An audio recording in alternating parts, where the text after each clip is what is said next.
Como ustedes saben, hemos estado hablando varias veces sobre los temas de personas desaparecidas, las personas asesinadas en las últimas semanas.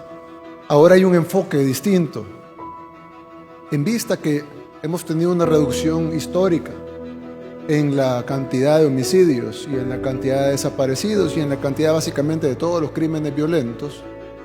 Pues ahora tenemos más capacidad para poder investigar cada uno de estos homicidios y cada uno de estos desaparecimientos, porque le llegaban a la policía en aquel tiempo, o a la fiscalía en aquel tiempo, o ambos, y le llegaban y le decían, bueno, ayer hubo 40 homicidios y hubo 40 reportes de desaparecidos, amén de las extorsiones, secuestros, violaciones, etc.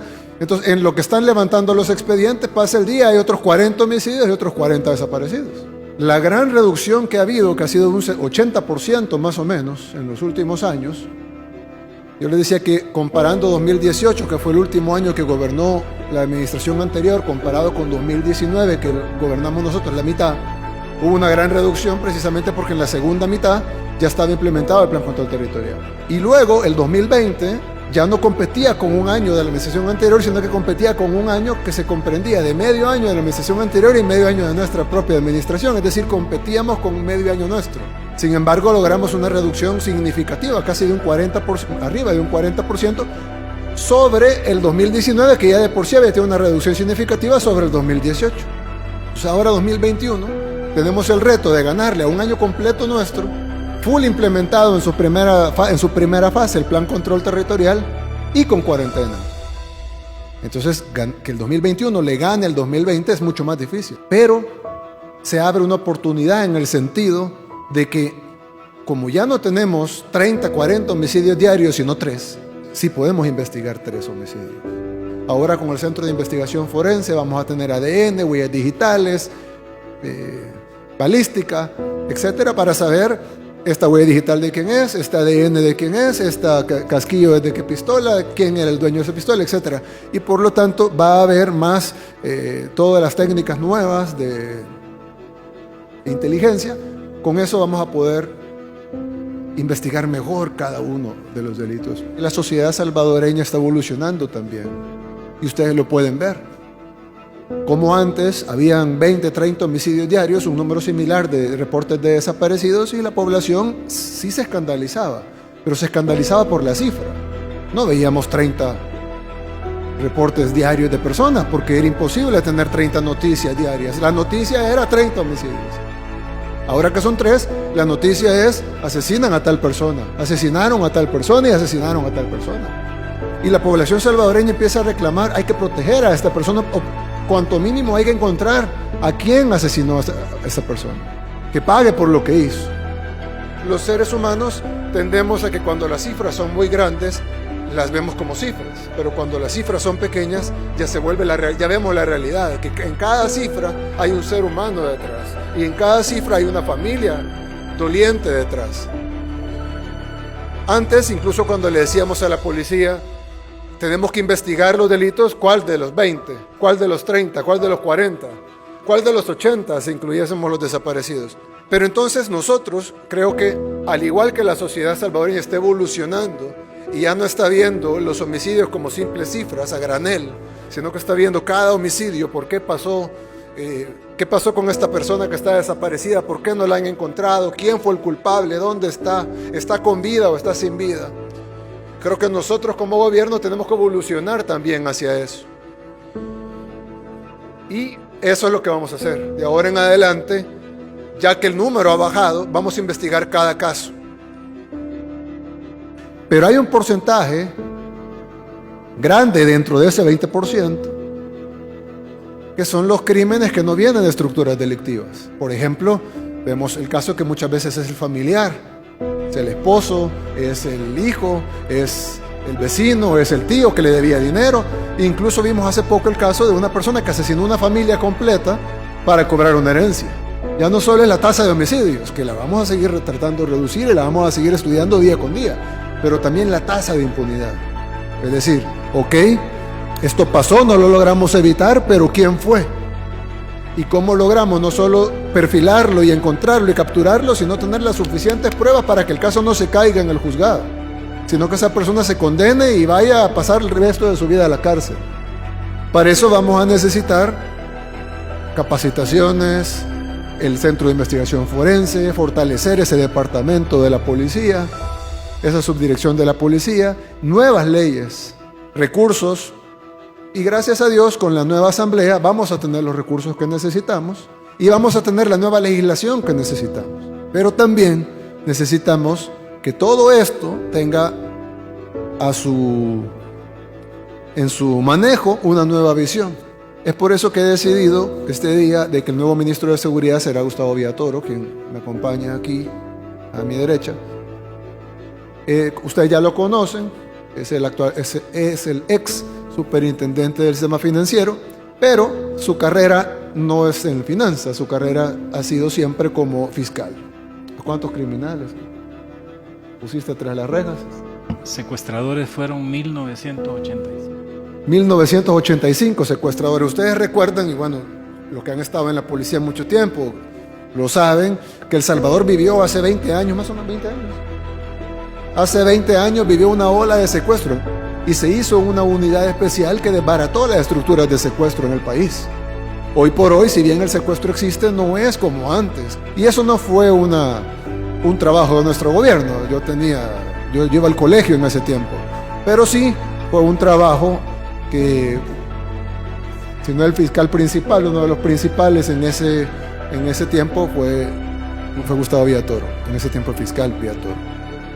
Él tiene la visión de la seguridad pública, obviamente no de la manera que la tiene la policía, de la manera que la tiene la Fuerza Armada, que son los pilares fundamentales de toda esta estrategia, sino de la manera de cómo investigamos el delito y cómo me lo dijo él en palabras textuales, cómo agarramos al malo. Y entonces esa nueva visión creo que es importante que se le impregnemos al Ministerio de Justicia y Seguridad Pública. Es por eso que lo he nombrado. Incluso quiero mostrarles una gráfica. Esta gráfica no la hemos hecho nosotros. Esta gráfica la hizo Roberto Valencia, que es un periodista que ha sido muy, muy crítico de nuestro gobierno. No es como que nos está haciendo el favor, sino que él hizo la gráfica. Yo la verdad nunca había pedido la relación entre estas cosas, porque la vemos separada. Una cosa lo ve el BMT y lo otro lo ve la policía, la fiscalía y medicina legal. Pero estaba viendo en el reportaje que él publicó, y de hecho lo publicó hoy en la tarde, que la cantidad de homicidios en el 2018 superaba por mucho la cantidad de accidentes de tránsito. La línea dorada es la línea de homicidios y la línea gris o blanca es la línea de muertos por accidentes de tránsito. Es que los accidentes de tránsito por primera vez en la historia nos causarían más salvadoreños muertos que los homicidios.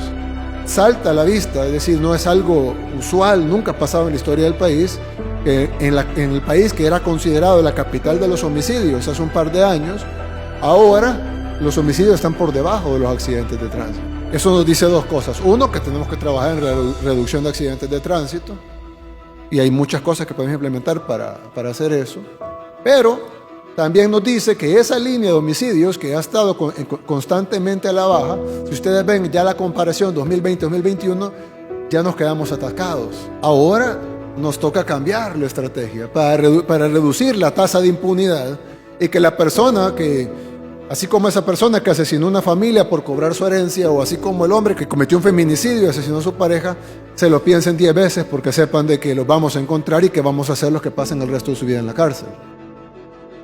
Tenemos un buen equipo de trabajo. Vamos a poner acá toda la experiencia ganada en estos tiempos. Como ustedes saben, también el delito de secuestro pues, se logró erradicar por eso, porque digamos que los números en aquel momento eran 85% de impunidad contra 15% de efectividad. Al final del esfuerzo era al revés.